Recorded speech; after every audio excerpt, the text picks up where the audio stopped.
Terus terang, warga kampung juga sudah sangat menyesali apa yang sudah terjadi dulu. Emosi mereka lepas kendali, Pak, sampai kejadian ini berakhir tragis. Pak, tadi malam kami semua ramai-ramai sudah berdoa untuk Putra, Pak. Dan kami semua juga sudah bertobat. Kami semua minta maaf, Pak, kami menyesal. Nah, tujuan saya datang kemari, saya ingin menyampaikan kalau warga sudah betul-betul sadar dan merasa bersalah atas semuanya. Karena itu, Pak, mereka ingin mengajak Pak Anto, Bu Yati, Devi, Susi untuk balik lagi ke kampung kami, Pak. Balik yuk, Pak, kata Pak RT. Waktu dengar itu, Pak Anto diam. Diam cukup lama tuh, dia diam aja kan. Dia menung aja gitu. Terus gak lama Pak Anto jawab, "Makasih tawarannya Pak RT ya. Tapi saya sudah terlanjur malu, Pak. Malu kali kalau saya harus balik ke sana. Kematian anak saya yang kayak gitu tuh masih jadi luka yang dalam kali buat saya, Pak. Jadi biarlah, Pak. Biar kami tetap di sini aja."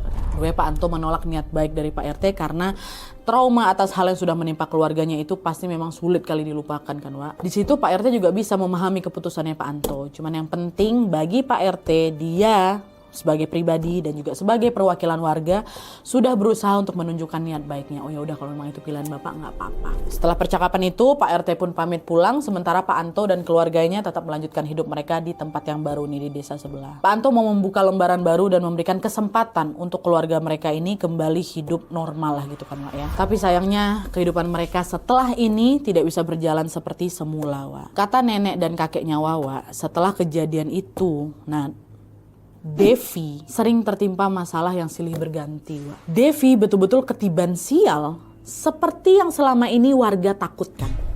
Kok bisa, Nadia? Kenapa?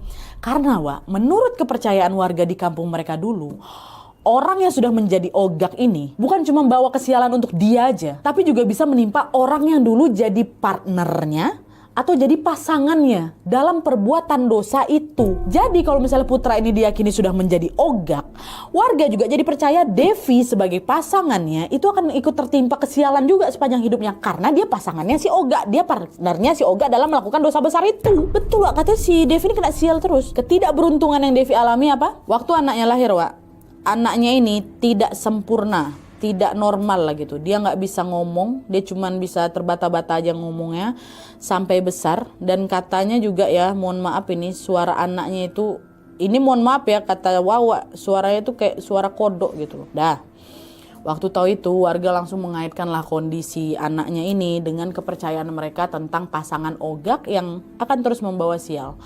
Tapi sebenarnya ini perlu digarisbawahi, kondisi ini juga ada penjelasan medisnya sih, Wak. Karena hubungan sedarah memang kan punya risiko tinggi ya kan, yang bisa menyebabkan kelainan pada anak yang dilahirkan karena faktor genetik yang terlalu dekat. Jadi di satu sisi warga nengok ini sebagai akibat dari kutukan atau kesialan ogak lah ya kan. Sementara di sisi lain secara ilmu kedokteran kondisi seperti itu juga memang bisa terjadi karena ya itu tadi hubungan sedarah. Tapi tetap aja ya memang nggak mengenakan gitu loh. Ujian Devi juga katanya nggak berhenti di situ aja, Wak. Beberapa waktu setelah itu Devi kena stroke yang bikin dia cuman bisa duduk di rumah aja. Dia buang air kecil, buang air besar pun sembarangan katanya, bercecer kemana-mana. Nih mohon maaf, nggak tahu karena apa juga. Tapi yang jelas sejak saat itu kehidupan Devi, kehidupan ibunya, dan kehidupan Pak Anto sekeluarga lah udah nggak pernah bisa sama lagi.